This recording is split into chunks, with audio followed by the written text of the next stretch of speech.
Can we just have an honest conversation about radical Islam?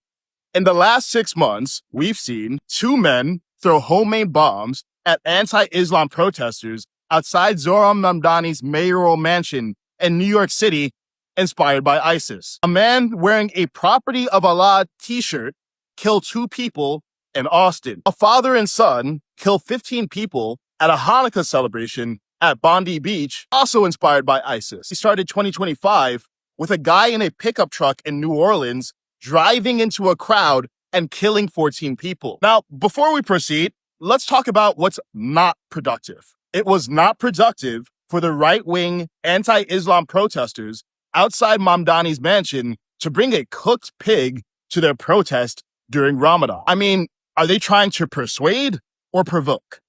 And you know what else isn't productive? CNN framing terrorists as 2 Pennsylvania teens who were just going to New York City on a warm day when they got arrested. Look, I get that the left wants to protect minorities, but you're hurting everyone when you're so hypersensitized to racism that you're desensitized to terrorism. But what are we talking about when we say radical Islam? Anyway, think of 2 groups of Muslims. In Group A, we have most Muslims.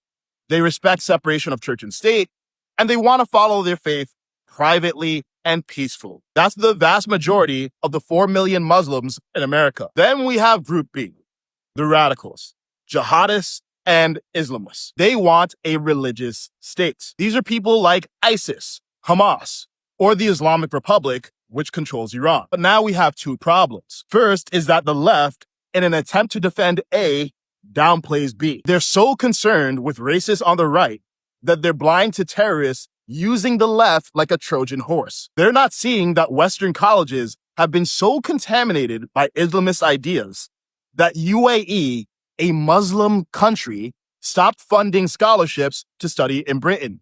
If the Middle East sees the problem, why can't the West? Now, here's the problem on the right. People like this antagonize Group A.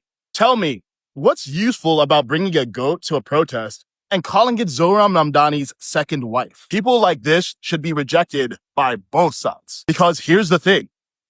To stop Group B, you need Group A. We need people like the heroic Muslim at Bondi Beach who risked his life to disarm jihadists. Now look, Islamophobia and Islamism are both problems. But which one is killing people?